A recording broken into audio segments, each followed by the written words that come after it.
Hello, everybody. This is Tyler Jenks and Socrates on the Lucid Investment Strategy Hyperwave channel. We will continue to do these right around the close of the stock market as much as we can.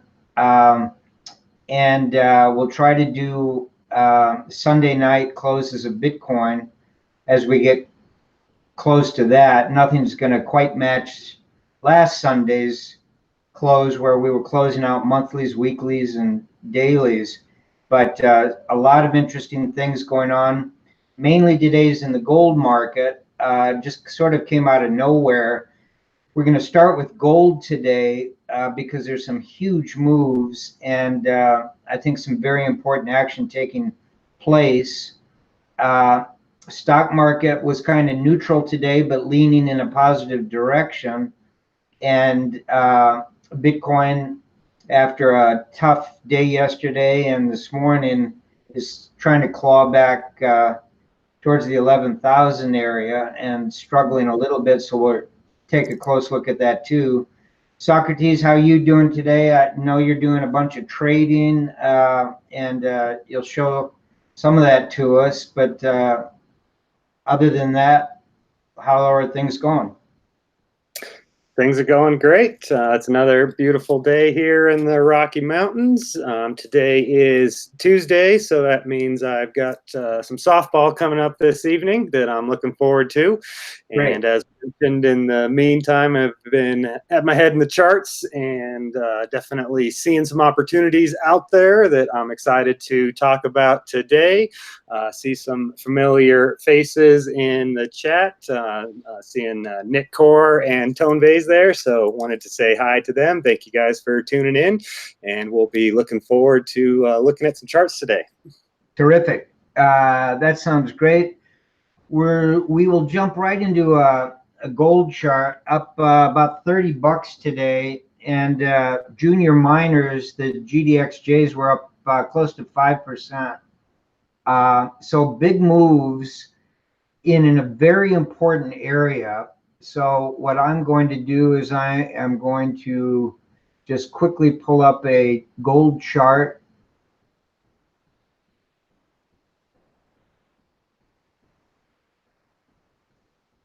And this is, we'll start with the weekly.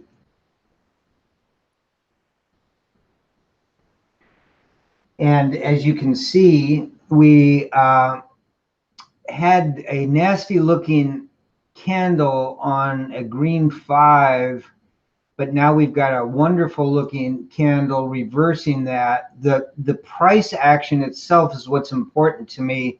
We ran up to $1,440 and pulled all the way back to about $1,380. $1,380 was kind of my make or break point. I show it down at $1,360 on this chart, but when you add in all of these wicks going back for a number of years, $1,380 felt better to me as a place I'd like to see support. And today's action turned this weekly candle all the way up from a low of 1381 to a high of 1416.28, and so far so good. The big thing here though is just this overall formation, and I'll take a look at the longer term. Socrates will take a look at some of the shorter and intermediate terms he's seeing. Everything is a go here. This is breaking an enormous pattern that had been showing resistance since 2014. And I had been in and out of this pattern on a couple of occasions over that period of time, but they were basically whipsaw trades. We would go long and get a good little run going, and then it would peter out and drop back down to this red line right here. Didn't quite make it on the first try, came right down to it and played around it. Then we had an attempt that ran us close to 1350, but backed off again. and then it moved higher. We bought this breakout, and we did it in 3 pieces, basically. The GLDs, the GDXs, and the GDXJs. Now, the GDXJs, the junior miners and the miners, had been lagging quite a bit behind the price of bullion. We'll take a look at those quickly, but gold is leading the way, and I do not consider just that short-term pullback that we had as a sufficient test of this red line. It never made it down there. It did get to the 1380. I wouldn't mind seeing it working its way back down before going higher, but it does not need to do that. On this breakout, we could continue to run here. I'm not saying we're going to, but we certainly could continue to run. Notice the acceleration of the stop and reverse points. We've now got 1, 2, 3, 4, 5, 6, 7 weeks, and we're moving further and further away from those stop and reverse points.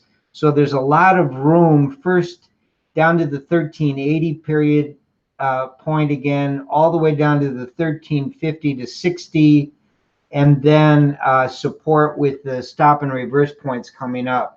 So all of that looks very bullish to me on this gold chart. I'd like to take a look at a monthly, because we have started a new month, and I like the action on the monthly.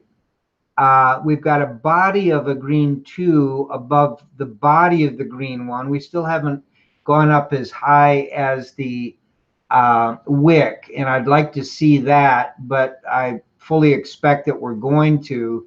Now, this is all in the framework of a sequential 13 completing itself on last week's gigantic run-up. So I like even the little follow-through we've had, but I like especially the fact that it's so explosive, up $30 today. That's a big daily move in the gold market. I will show you that by looking at the daily chart, and we have had this candle that we're on now, which didn't completely engulf the red 2 on the way down, but pretty darn close.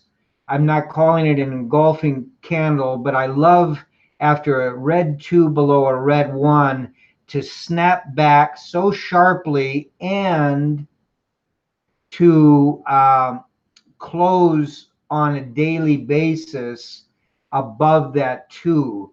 That gives us a green 1 now.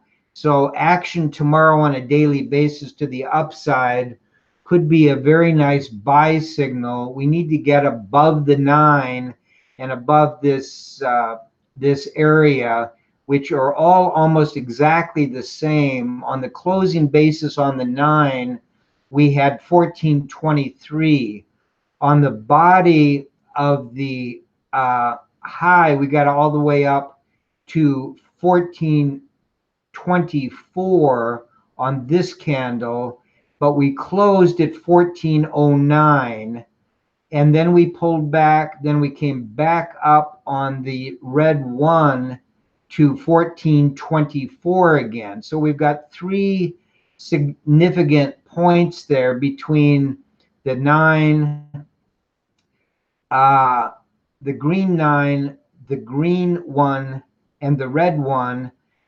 We need to get above those, and if we do, we've got just 2 little stop and reverse points above it, somewhere around the $1,437 level. At the rate this is going, we could break right through that, which after this long bullish run up on the stop and reverse points, after getting knocked out on the big down day we had here, that would be terrific to only have a couple of points. When you go back on the daily, that's a pretty rare phenomenon. You see very long, anywhere from 10, 15, 20 postings in a row. Here's a 5 over here. But just to get a 2 or a 3, there's a little 2 here, similar to the one we're in now. And notice that to break that, we had to break all of this overhead resistance, and that also broke the stop and reverse, which then led to another very big up move. So it does happen. It's possible to break it fairly quickly. I hope that's what we're seeing. We will add to this trade if we can take out that stop and reverse. We will add to the current positions that we have. So that's what I'm seeing on the daily and the weekly. Do you want to pull up your own chart, or do you want to use these? I think Yep. you're, yeah, there you go. I'm ready to pull up my own chart here. Okay, let me get out of this. Everyone says I don't need to, but I'm superstitious, so I'm going to stop. Okay. I'm superstitious too. Okay, there we go. And let's see here. Try to share the right one, and that should be it. Okay. Was just taking a quick look at some higher time frames and wanting to take a peek at the monthly to get an idea for some long-term trends on a big move like this that breaks through a boundary that had been in place for years. We're talking like 5 years. This trading range has been in the same area. So once you break through it, you'd really want to see some long-term indicators starting to show signs of a long-term trend starting to establish itself. I would definitely look at this as a short and medium-term bullish trend, but for this to be a long-term trend, we are maybe still a little bit early on in the game and would want to see potentially a supported pullback or just some more time spent above this prior area of resistance is what I'm inclined to think. So just taking a quick look at the monthly chart to see if some of the major indicators are starting to show a long-term trend. So looking at the monthly ADX, and I'll try to make it a little thicker. So it is starting to show signs of life for sure, but it is saying that it is still a little too early to consider this a long-term trend. It is at 14.3 right now. I would want to see that crossing 20 and the plus DI continue to diverge from the negative DI. If that happens, that would be a very strong indicator to me that this is a long-term trend, which would be important. That would tell me that this is going to do a lot more than just come up and retest 15 to 1600 is what I would be expecting if I start to see some long-term indications. And the Copic has started to look that way itself. So what we want to see is it crossing zero from below, crossing back above, to indicate a long-term trend. And we do see that it has just done that very recently. So that's something that is interesting, and we'll be keeping an eye on that. And now ready to go ahead and zoom on in a little bit to the weekly. So this is very interesting to me right here, the weekly ADX. So this is my most powerful tool for identifying strength of trend versus an exhausted trend. And this is showing me a very strong trend that is very early on. And that's exactly what I want to see if I'm looking at a swing or a position trade. So the first thing that tells me this is a trend and it is early on is where this ADX is situated. It has crossed 20 very recently, just broke through there basically a couple weeks ago. and now is trending towards the 25 threshold, which is, some people will use 25 instead of 20. 20 is generally good enough for me on higher time frames, and then I will keep an eye on 25 as a bit of a confirmation. Once it is between about 25 and 30, that's really the best spot to enter into a position or a swing trade, as far as I'm concerned, because if it's above 25, that tells me, yes, this is a strong trend. And if it's below 30, it tells me it's still very early on. So I want to get into strong trends that are still early in developing, and that's what I use the ADX for. Seeing it between 25 and 30 is ideal. Seeing it recently crossing 20 is a great indicator to basically that is a buy signal, and one that is that I will often be taking. And the reason why I really like it here is because of the spread that we have between the plus and the minus DI. So notice, and these are meant to separate buying and selling pressure.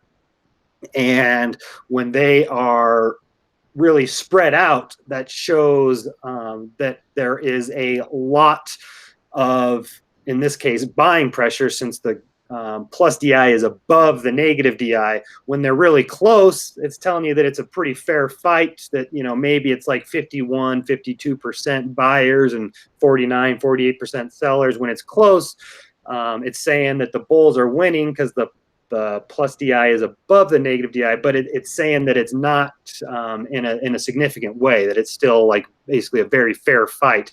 When they start to really diverge, this shows to me increasing buying pressure and decreasing selling pressure. As it broke through this kind of 1360 area or so, and really this started to diverge back in here once it broke through what we had identified as a cup and handle and also a bit of a bull flag. When it broke through that area right here, the sellers really started to disappear and the buyers started to step up in a big way, and they followed through the big area of resistance.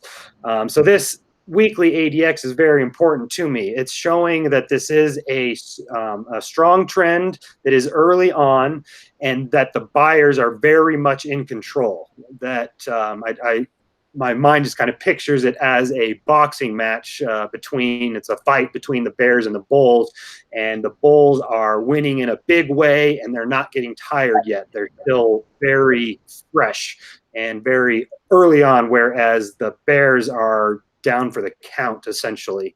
And if they don't get back up very soon and respond in a very big way, then they are going to lose this fight, is what I think. So let us go ahead and zoom in a little bit more before onto the daily.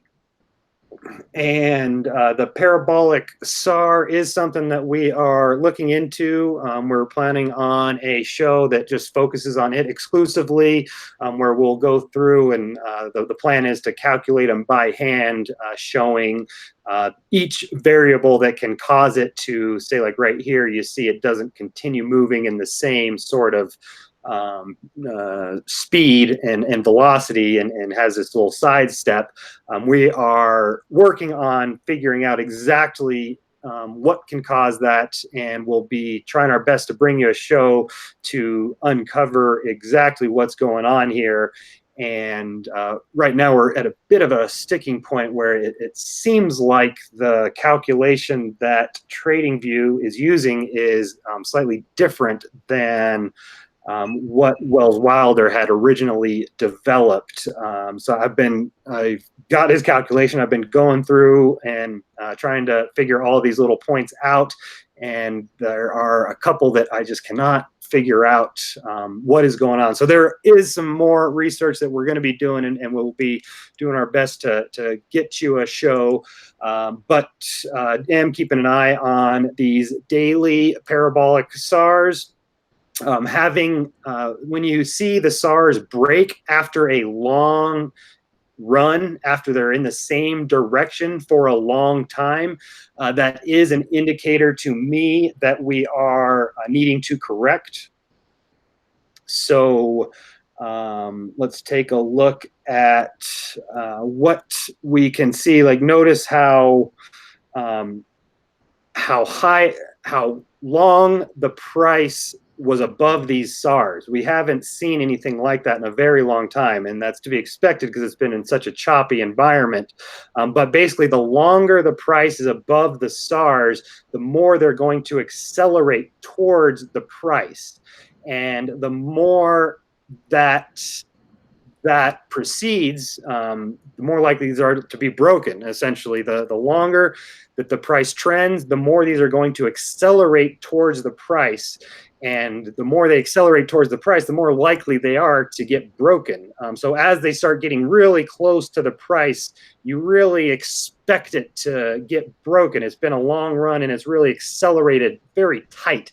Sometimes the SAR will be very far away. That shows that it's early in the run.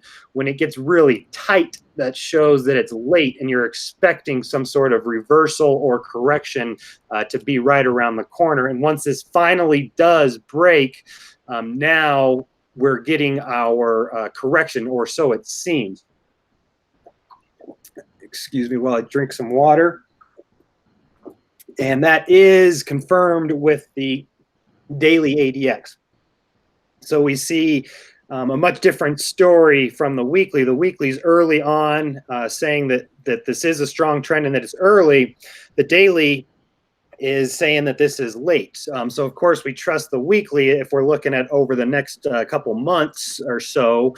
But if we're just looking over the next few days, then we're trusting the daily to kind of guide us. So you have to be very clear about your time horizon when you're looking at the same indicator on different horizons. So this is showing just that the last couple weeks, this short-term kind of move has been exhausted, and that is indicated by this rolling over at resistance.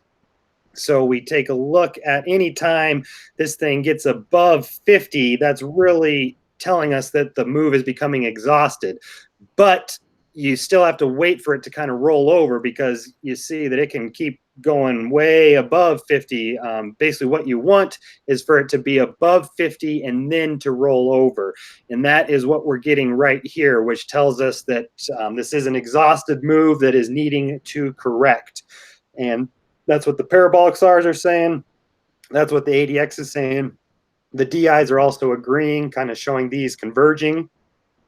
So this is something that I am kind of expecting a short-term pullback over the next few days, maybe week, and I'm expecting it to be a good buying opportunity because there is going to be a whole heck of a lot of support waiting at the 1350 to 1375 area, throwing back to retest that horizontal resistance for support is a really, really good setup for me. So you guys that have been following along are starting to get a feel for how I like to trade, and I don't like to really buy these breakouts. I'll do it sometimes, but it really isn't what I prefer or what I love to do. So when this price was breaking out right here,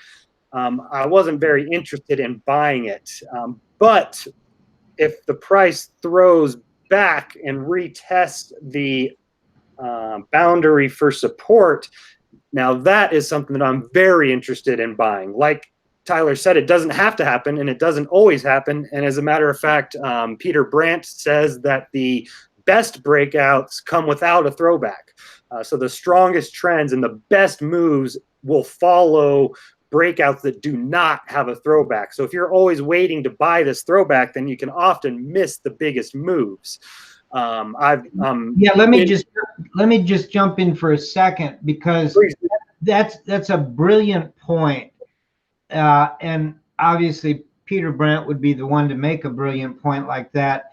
But it reminds me of Bitcoin coming off of the 3,000 low with most people expecting, not myself because I missed that bottom, but most people that were looking for some kind of a run up, they thought maybe 5,000, maybe 5,500, maybe 5,700, but then a lot of problems at 6,000. And with Bitcoin, we know what happened. It blew through 6,000 as if it were not even there, went right to 8,200 before a pullback. And the pullback wasn't a normal pullback. It was a flash crash. It was over in 48 hours, basically. But it came all the way back down and tested that 6,200. So, you know, for this to run up to 1450, 1460, maybe up to 1500 before a pullback is even a stronger case. But I agree completely with what Socrates is saying.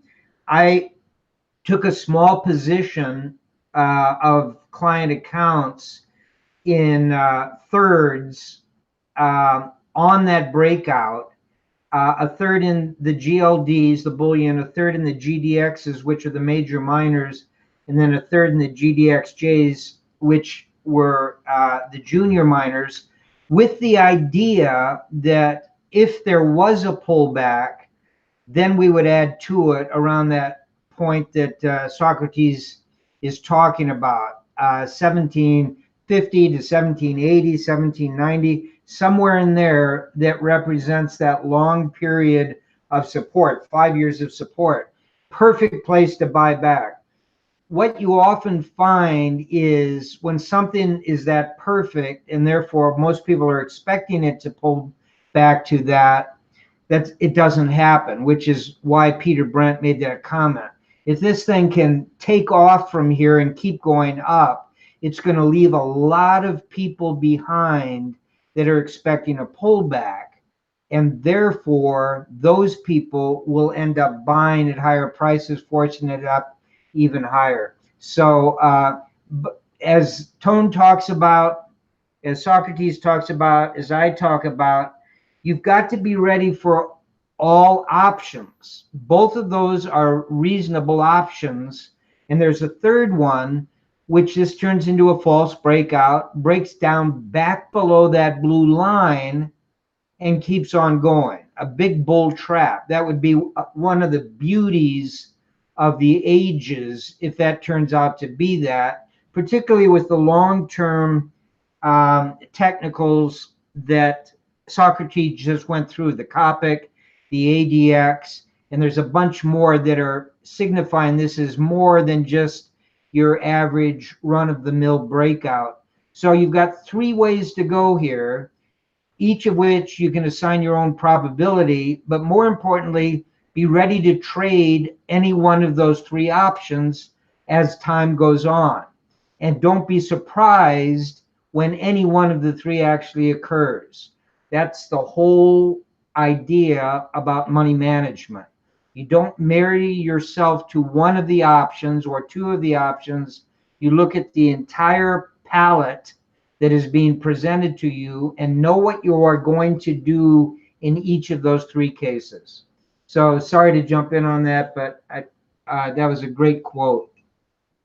No, I'm very glad that you did. Yeah, I appreciate what you had to say. And also am reminded of Bitcoin in 2015, 2016, when it broke through 1,000 in the 1,200 area after the prolonged consolidation. It didn't throw back. It just kept on going. And we saw what happened after that. So I'm kind of with Tyler here in the sense that this would be such a textbook kind of just breakthrough and throwback to support that a lot of people are likely waiting to buy here, which is what tells me that there will be a lot of support if the price does get there. But I'm not really wanting it to happen necessarily, because of that principle that if we break through this in a big way and keep going, then the upside would probably be a lot bigger and faster. Whereas if it does throw back into this area, now we're really getting a little bit worried in the sense that if that doesn't hold, then this would absolutely be a bear trap for the ages. And also agree in the sense that if I was to buy a breakout here, what I would do is probably only like 20% of the position or so. I would save a big part of it to buy this pullback. So for people that do like buying breakouts, I do think that it's a really good idea to only buy a portion. And then if it just takes off and never pulls back, excellent. If it does, now you can add in potentially at a little better price, or maybe not. So that is what I agree with you on in a lot of ways. And one other thing just to kind of pull up, is going to be a quick trend line. Right. So if that doesn't happen, if this doesn't pull back right here to the 1360 to 70 area, I'm very intrigued by this. Today kind of caught me by surprise. I wasn't expecting today. I was expecting a continued pullback. Get out of here. I don't know what. Too many girlfriends. Yeah, wouldn't that be nice? Okay, so here, if we just connect this sort of breakout to this little bit of a correction here, that is where this has found support. So I am very intrigued by this guy in terms of if this does break through without throwing back and just really takes off, kind of like we saw with Bitcoin, then potentially this could be the trend line that it takes, and it could follow that all the way up to 16 plus or so, and then we might start to see a bit of a channel. So that's what I'm keeping my eye on there. We'll be very intrigued with that trend line to see if it holds up. If it doesn't, then I will be expecting a throwback to the 1370 area or so, and we'll be very much hoping that that holds. And I do think that that's the most likely, pulling back to 1370 based on this daily ADX. Even though it is a very obvious kind of spot for the price to go, and therefore it shouldn't really go there, the ADX and the Parabolic Star is saying that it should. It's saying that the daily trend is exhausted and that it needs to correct.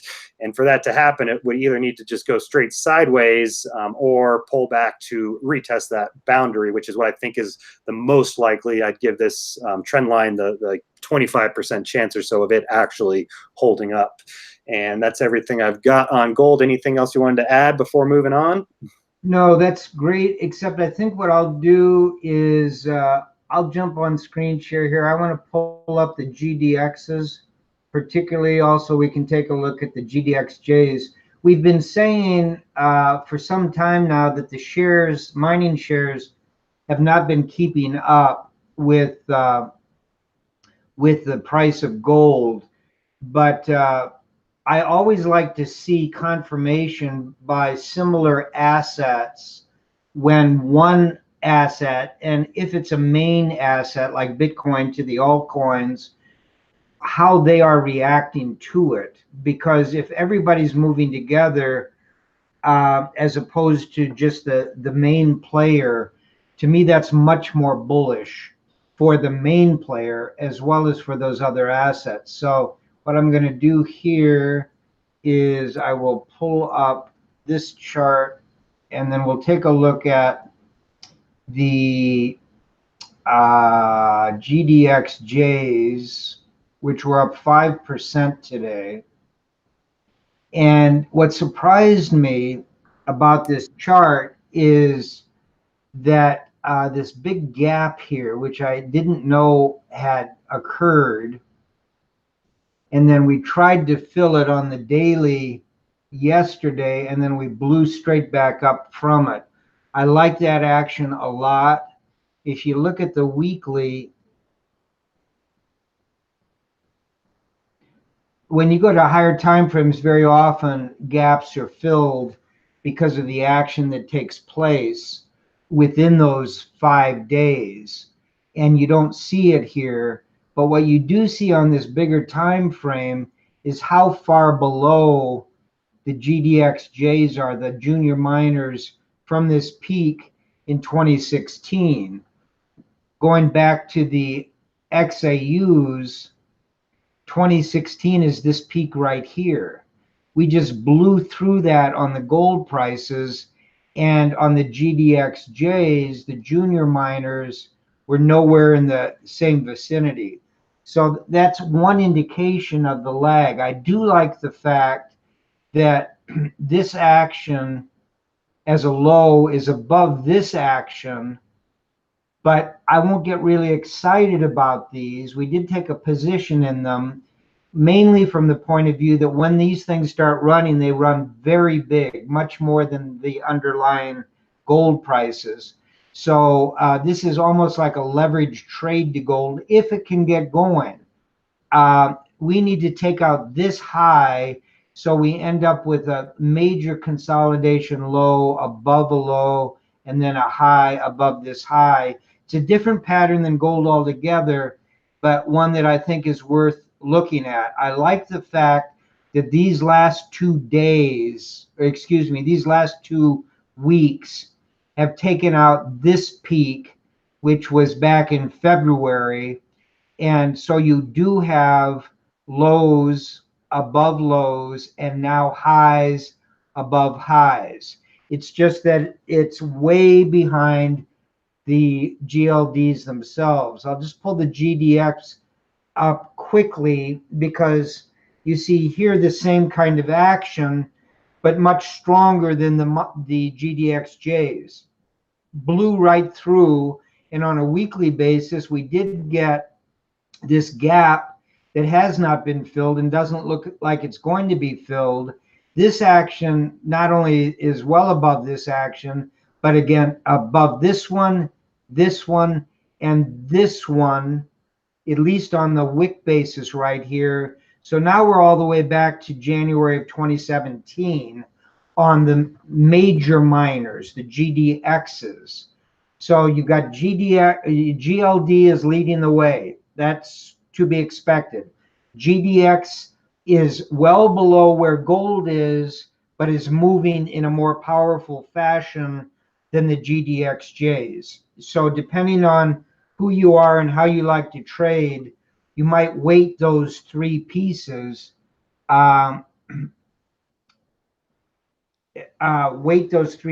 in a portfolio, so that if this continues the way it looks like gold itself wants to go, you're going to get much bigger returns on these miners. Anything you want to point out on those, Socrates? Nope. That's something that I've been learning a lot from you on, and have nothing to add. I guess one thing I was kind of wondering, that we are lasting a little longer on gold than we wanted, but what would cause gold miners to lag the price of gold? Well, mainly the disbelief. They've been killed much more than gold is from the top. Okay. And therefore, a lot of people want proof that this thing is really going somewhere, and that proof will take place, I believe, when we see gold break out away from this 5-year resistance, and it's clear that it's support now. I think with that signal, and I can't tell you where it's going to be, but maybe at 1450 or 1500 or maybe even higher, you should see all of these miners explode. Now remember, miners are corporations. They're not commodities. And what that means is they have earnings and they've got expenses. And it takes 10 years from day one till a gold mine is actually up and going.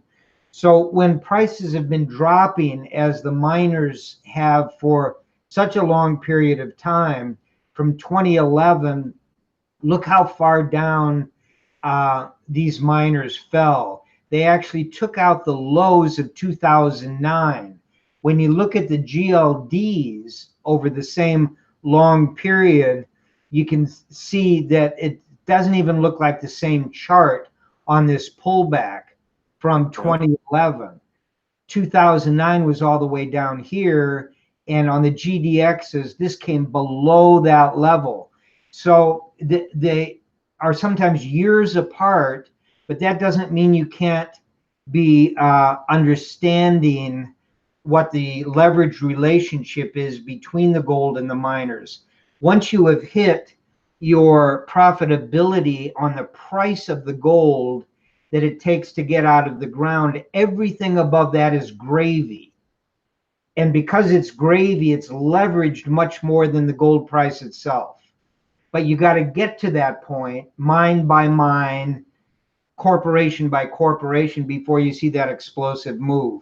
I'm just suggesting don't ignore it. And with that, I will get out of this, and we want to take a look at the Bitcoin market or the stock market. Let's take a look at.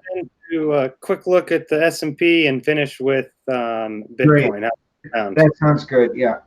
All right. Do you want me to pull up the chart?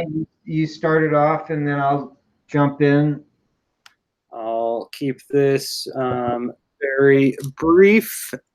We talked about wanting to keep this to an hour and having 3 things to talk about. So talking about each for 20 minutes, and here we are 40 minutes in, moving on to the second topic. So a little bit behind schedule, but that's okay. Hopefully we'll make up for it here. So I just bought this basically right before going live. And when I say that, I just want to be transparent with kind of what I'm doing. I'm absolutely not suggesting anybody else do the same. You need to have your own trading signals and not just listen to somebody else.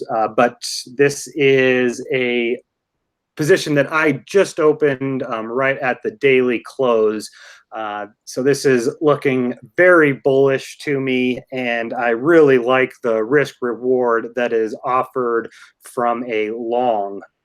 So those that have been following us, we have been looking at this as kind of a V-shaped cup and handle, which to me is even more bullish than a traditional cup and handle, because this V just really shows a hard spike, tremendous support down here, opposed to a slower kind of accumulation. And that's just my kind of subjective opinion there. Both to me are patterns that I love to trade, especially as continuation patterns. The cup and handle is one of my favorite continuation patterns to trade. And that is because you are trading with the trend and generally getting a really good risk reward. So looking here at this cup and handle sort of formation, I'm going to see measure the move here really quickly. And we see that this cup is about 590 points deep. So the target from that would be about, let's see, 35, 40, somewhere 35, 30, somewhere right in that range would be the measured move. So that would be, shoot, I shouldn't have taken that off because I wanted to get the percentage. Okay, so that would be about a 20% move is what we are looking at. And one other thing to point out is how this actually isn't a horizontal boundary of resistance. We actually got a higher high for this right here, and then a higher high for this. Both signals of strength that may not seem like much, but to me that's very, very important. Again, my mind just pictures this as a boxing match, and if this is horizontal resistance, it's being held strong, then the bears are clearly winning at this price, and it's clearly resistance. Whereas here we kind of like see some jabs are getting through, some punches are getting through the guard, and that tells us that the bears are not as strong as they probably should be, which is a signal of strength and is, again, very important to me. So it's not only a V-shaped cup and handle, but it's with higher highs at each point. So we've got a 20% measured move. Basically right here, we could say that it confirmed with this close here. If you remember, Bitcoin was really moving, and I was looking at this as an entry, but kind of staying away because I decided that my money was better housed in Bitcoin. And now that I've been selling Bitcoin, I'm interested in kind of rotating into something else that is looking really interesting, such as gold or the S&P. And that's really how I like to trade, is really try to follow a trend for as long as I can. And then once it shows that it needs to correct for a month or so, then try to look at putting that capital elsewhere. And this is the elsewhere that I am really liking. If gold does continue pulling back and retest that prior resistance, then that could be another elsewhere for me to stock some money while waiting to buy back into Bitcoin. So here I just went ahead. I'm really liking this closing back above that open. To me, that is significant, and this creating a higher low. It is an inside bar, but this is a bullish sort of two candle setup. It protected. We had this gap here, which we thought could be a breakaway gap, and this one staying above there, leaving it with a bit of a gap, tells me that it's still looking like a breakaway gap, which is something that I would like to enter shortly after. So I'm really liking what I'm seeing here, and I'm going with a really tight stop loss. I'm using this pullback right here as my stop. So just like with gold, if it falls back below the horizontal boundary, that would be a trap. And the same thing could be said here. We do not want this to fall back below. For me, it's really 29.50. That would leave us with the breakaway gap, and it would leave us above this horizontal area. So that's a little too tight for the stop. Instead, I'm going to use generally a Bill Williams fractal, which illustrates higher lows. Anytime you get a higher low, that's going to be a good place for a stop on a long position, because if that higher low gets taken out, now you've got a lower high or a lower low, and it's probably a good idea to be out. So right here, I really like this stop loss. I'm putting it a shade under 2,900, which is going to give us a risk of 2.51%. So we're a shade under 10-to-1 risk reward. That is based on the measured move from this cup and handle, using the Bill Williams fractal as my stop loss, which is the most recent higher low.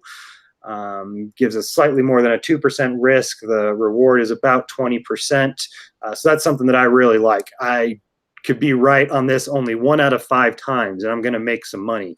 And this is a setup that I definitely think we're going to be right more than half of the time. We've got the higher highs, we've got the bullish continuation pattern, we've got the breakaway gap. I'm looking my chops, so I went ahead and entered right before we went live, right as this candle was closing. And I will be interested in adding, with the target so far away, it would take a long time to get there. And if we get pullbacks to, the 200 or the 50 EMA, like we got here, then I could be potentially interested in adding if this thing moves in my favor. So that's what I'm looking at with the S&P. I'm excited about it. What are you thinking, Tyler? Yeah, I agree with all of that. And I'll just say that I think most of our listeners know I'm fully invested in the S&P. The only person that has been as bullish or more bullish than I have been is Tone Vays. This is way too early to tell if we're going to turn out to be right, but I've got much higher targets and am willing to have long-term investment money in it. There's all kinds of obviously political implications, economic implications. Whenever you're looking at something like this, the largest stock market and the largest economy in the world, it has a lot of significance, not just making money on this particular index, but for the quality of life worldwide. And so that battle continues. And for the last 18 months, we weren't sure which way this thing was going to go. You can never be sure which way it's going to go, but it's looking awfully good for the U.S. stock market and therefore the U.S. economy. Does that affect your opinion on gold? It does not, other than to factor that in. There are long periods of time where gold and the stock market move together, many years. There are also long periods of time where they move inversely to each other. And the key component between those two 180 degrees out results is interest rates and inflation. If you've got periods of high inflation, like you did in the 1970s, gold goes up and the stock market does not. It often goes down. If you've got periods of declining interest rates for long periods of time, both gold and silver can go up, depending on how strong the economy is. And so don't try to correlate the two over intermediate or even longer time periods until you take in these other factors. Right now, this is a Goldilocks economy in the US. Low interest rates, low inflation, high growth rates in terms of corporate profits and GDP growth, and high productivity rates, very close to the 2.5% or 3% level, depending on what periods you're looking at. All of those suggest that the stock market can go much higher. And we've got one big elephant in the room for gold, which is the possibility of going back to a gold standard, not because of strength in the economy or inflation or any of that, but because of the debt problem. Worldwide, central bankers and major banks and finance ministers are searching for an answer to the debt problem, and they have very little ammunition to stimulate. Therefore, gold is a real possibility of getting pegged at a higher price, much higher price, to help alleviate that pressure. I noticed something, maybe it was a joke, maybe it was not, but apparently Chairman Powell of the Federal Reserve said yesterday that they are not only studying, but could be close to introducing some kind of a crypto currency into the U.S. monetary system. And I haven't seen much of a follow through, but I'm sure we'll be hearing more and more about that. The only reason I bring that up in the context of gold is there's nothing in crypto land that can replace the $7.5 trillion of the gold market and the thousands of years of past experience by governments using it as some sort of a reserve behind either just flat out gold and silver money or as a reserve for fiat money.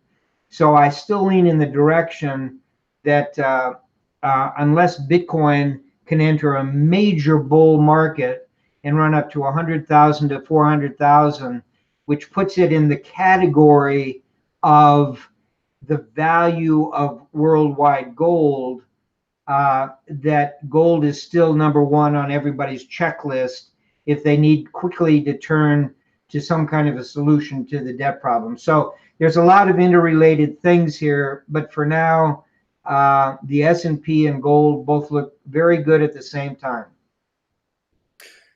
Yep, I would agree that this S&P chart doesn't worry me about gold, and I have actually kind of wondered and am now very intrigued about gold and S&P being bullish, is that something that could potentially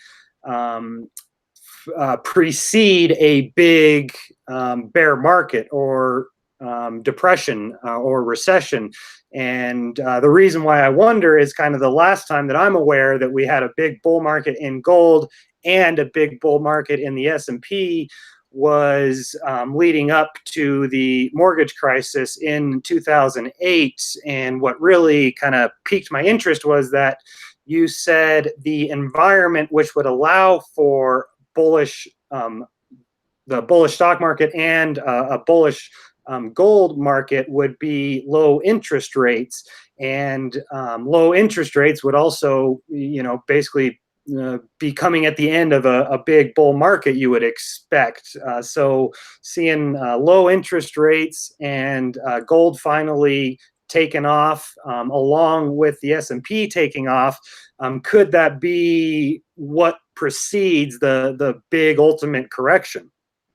Well, that's a great question, but basically from 2003 in the stock market all the way up to 2007, we had a bull market in stocks and we had a bull market in gold. So we were talking about a 5-year period in which they were moving together. It did end after 5 years in the 07, 08, 09 break where both of them fell. However, we are just starting this move in the S&P after an 18-month pause that you show there on your chart. And we're just starting a move in gold after a 7.5-year bear market in which that last 5 years it's only gone sideways. So I would say that history would suggest at this point that we could go for a number of years with both of these moving up together before we have to worry about them signaling something. Excellent. I would absolutely agree. And yeah, I wonder if that does happen, could that be a very important thing to kind of be paying attention to? So, all right, I think we've covered that. Want to move forward to Bitcoin? Yeah, let's do Bitcoin. We got 2 minutes. It shouldn't take more than that. All right. Should I pull up a chart? Yeah, please. Why don't you? I love your charts. All I love right. my charts too, but I do love your chart. Well, I certainly appreciate that.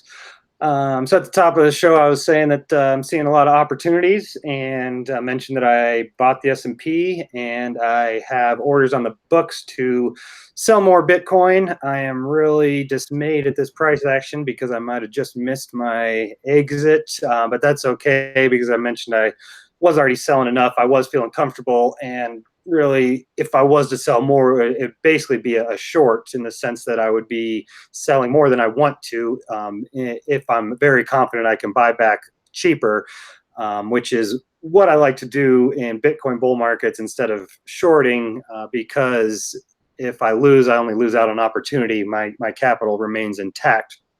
And this is really bothering me because my order was right here at 11,000. And oh geez Louise.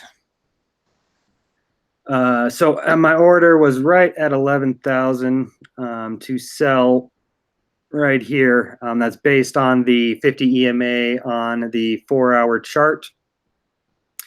And I was expecting that to act as resistance, and I was expecting a nice throwback to retest this trend line for resistance. Like right here was just a huge area of resistance, just a golden selling opportunity as far as I was concerned. And it looks like I might have just missed. That's unfortunate, but oh well. So I was looking right here. We've got kind of this horizontal from this candle where it broke down the trend line. It would be a throwback to retest this trend, and then it would be a test of the 50 EMA, which I highly expect following the pullback to the 200 EMA. Yesterday, I called for it from here because we got so close to the 200 EMA that it looked like we were going to go ahead and go for that test right there before pulling back to this. So that's what I was looking at, and I was finger on the trigger ready to sell yesterday if we got up to around 11,000. Didn't happen. We pulled back to this 200 EMA. That was just a really tremendous buying opportunity that I missed because I was busy, but what are you going to do? Testing this 200 EMA on the 4-hour chart after breaking down 10,000. To me, that's just like a really nice setup. Last time we tested the 200 EMA was right here. I did buy that one. In this one, I missed. This was the area that Tyler and I had outlined as the significant area of support that we were kind of seeing a breakdown, but we were also seeing a lot of support in this area at the kind of 99, 98 or so price. So we're seeing a huge confluence of support there. That 200 EMA came in just perfectly. And once it hit that, that's when I, after this candle or so, I entered these orders right here because that return to the 50 EMA is just something that I've seen over and over and over again, where even if this thing is going to continue up, I would expect it to do so after another test of the 200 EMA, like we see back in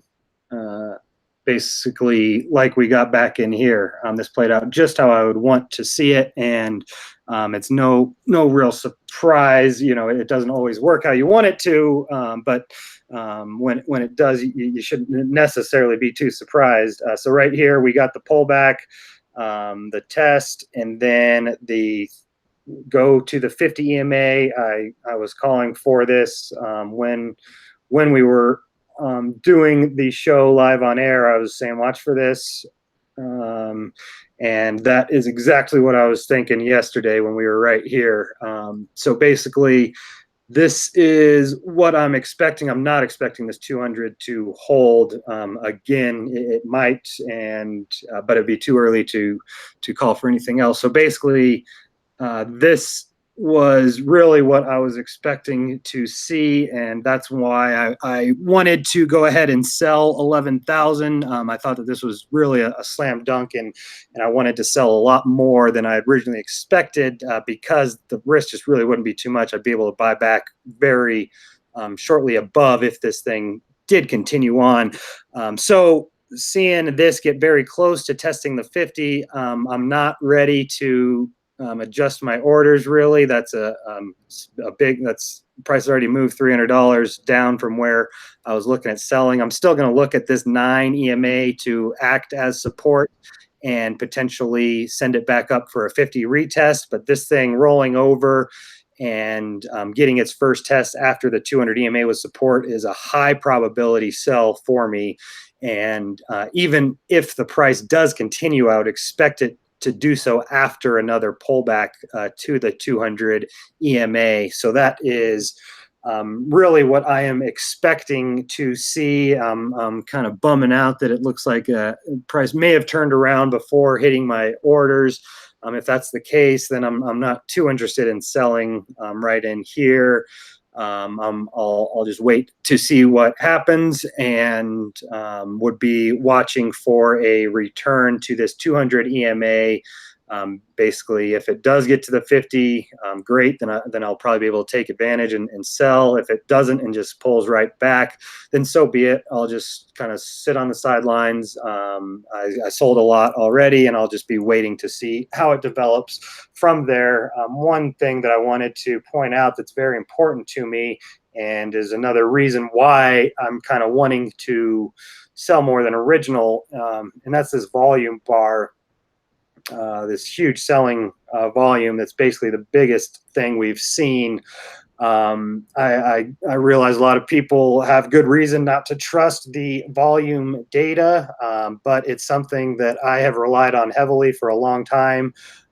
Volume spikes end trends. It's just a fact. You get a volume spike that begins trends and a volume spike that ends trends. So like back in here, we've got a volume spike that started this downtrend, and then a volume spike at the bottom that was similar that ended it. We've got volume spikes that really started this trend. I've been waiting for a selling volume spike to tell me that the trend has ended, and that's what happened here, and it actually happened in a really big way.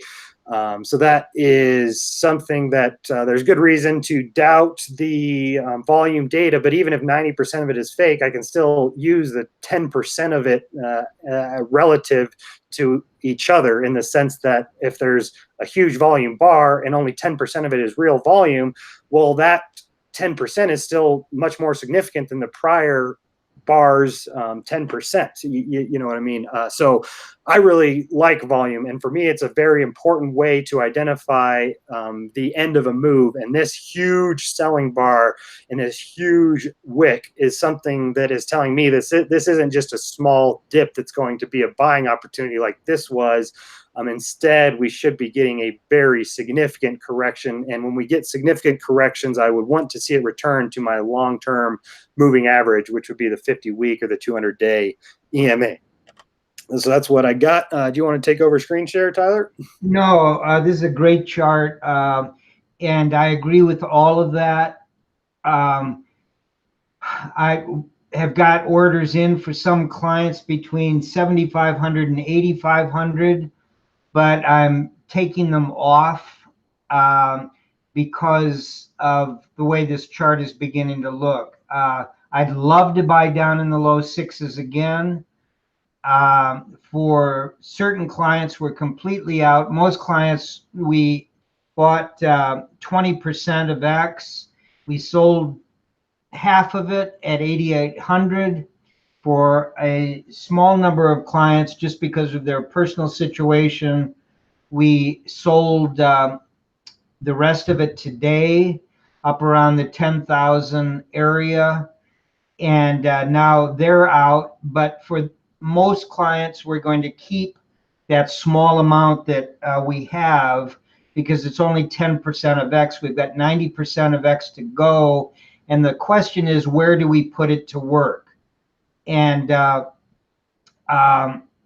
right now, I would be shooting for that 6,000 to 6,800 level once again, but it depends on how we get there.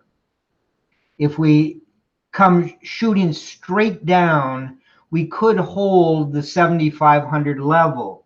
If we take our time and start breaking all kinds of resistance and really frustrating most bulls, and just keep grinding lower, we could go much lower, and we could easily get below that longer term moving average and the 6,000 level.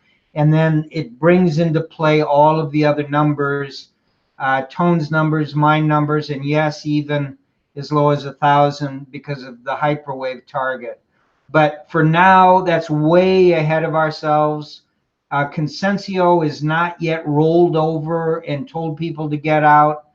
The long term is very powerfully bullish in terms of Copic and ADX, and the monthly sequential. All of those are just yawning with this action.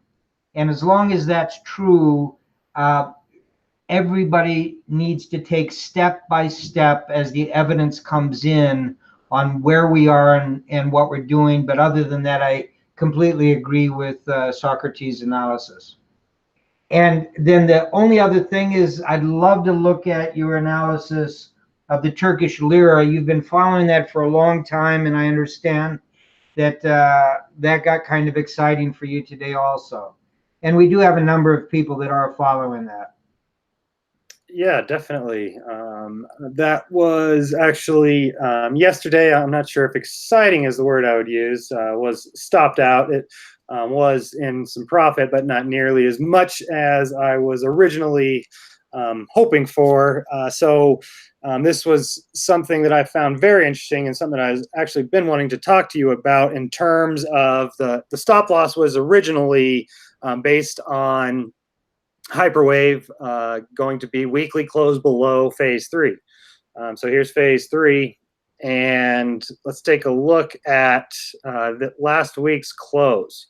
So when this thing closed right here, I was kind of not really sure what to do. Is that a close below the phase line or not? When you get something this close, what are you thinking? What are you doing, Tyler? Well, it's easy for me to say this now, but I think a lot of you have heard me say it over and over again. When you've got two choices, because it's so close, one way or the other, you always take the most conservative route.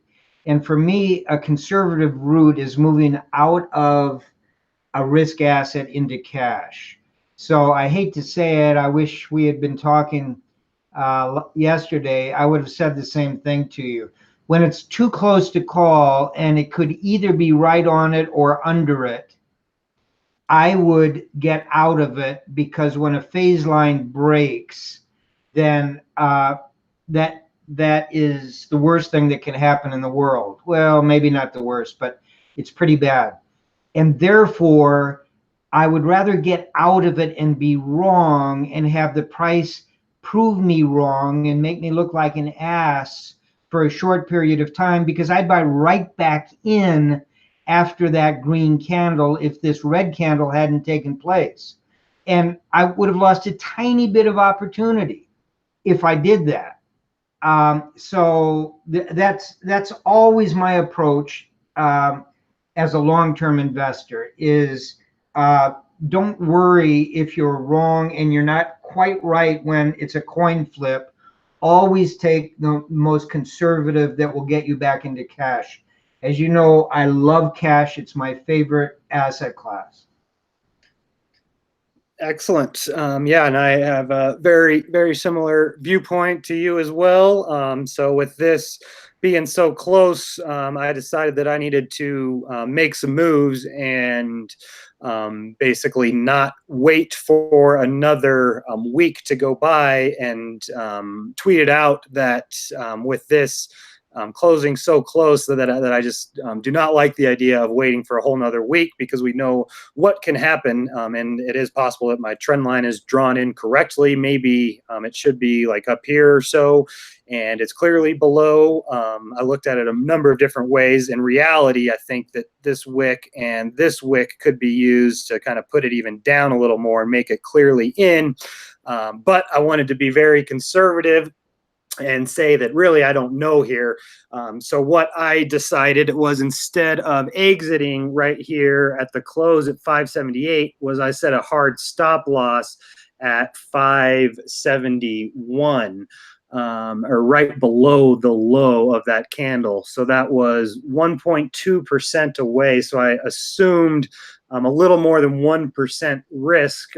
My two options were exit right now or set a really tight stop loss. When those are my options, I almost always elect to set a really tight stop loss, because if this did hold, then we could see a sharp reaction to the upside. And the 1% that I'm risking, to me, is very well worth it. Tyler, he would be exiting and re-entering and only risking opportunity, whereas I'm risking 1% of unrealized profit, and both are very valid as far as I'm concerned. So that's what I went ahead and did, was set a hard stop loss here, with the idea that if this trend line did hold, then we should get a sharp bounce, and we should not even wick below this candle. If it did break, we should basically, we could be looking at, like Tyler said, a broken trend line can lead to huge moves to the downside. So in that sense, I'd be totally fine just going ahead and having a market stop get executed right under, I think, 570. I'd probably put it like 569.9, something like that. So I did go ahead and get out, and that is kind of front running the weekly close. If I had a gun to my head, I would say that this trend line wasn't broken on this candle, even with this action that's followed. I looked at it over and over and over again, and if I absolutely had to decide, I would would say that I don't think this did get broken on this candle. So therefore, I kind of front ran the stop loss by setting a hard stop here, but that is because I am taking what's in my mind the basically the safest route, while also protecting my risk reward and taking a slight amount of risk for what I view as a big amount of upside. So that's how I tend to do it, opposed to just getting out and right back in if it seems to go in my way. So that did get exited. It is kind of it's kind of like when you're finished reading a good novel or binge watching a good TV show. There's kind of a bit of you that feels a little nostalgia, like I've been following this thing so long and so close, and so much has happened. It's been so much fun tracking along. That now that this thing looks like it's breaking down, I kind of have to say farewell, and that makes me a little bit sad. But hopefully this thing really does break in a big way, and that the Turkish citizens regain some value to the lira. If this thing does what we would expect following a phase 3 breakdown, hopefully you guys get it back down below even $4 and on down below from there.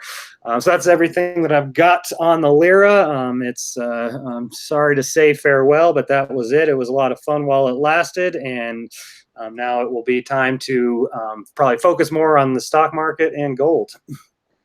That's a great explanation for a stop around a phase line.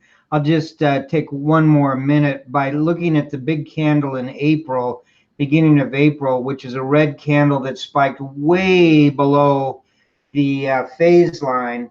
And what Socrates is saying about even this candle that we are now on could easily go back above and prove that Socrates was right and the green candle did not break it. You will see that over and over and over again with Hyperwave. You will see a break interweek of a phase line, and just like we did in Bitcoin, coming down on a number of occasions, hoping we were going to hold the phase 3 or the phase 2 line. We would wick below it, but always closed above it until we finally didn't. So that was great analysis. Thank you very much. And we're 17 minutes over, which isn't horrible. Good luck, everyone. Good trading. And we will be back tomorrow. Thank you very much, Socrates. All right, my pleasure. And hoping the thing didn't disappear on me. Oh, good. Last time we had something disappear and couldn't end the stream. So that fortunately won't be happening today. I have found it and am glad to get the chance to look at some charts with you. And thank you, everybody, for tuning in. We tend to ramble on longer than expected. And for everybody that sticks around, you're much appreciated. And we will wish everybody luck moving forward. And we'll plan on catching up with everybody tomorrow. Great. Thank you.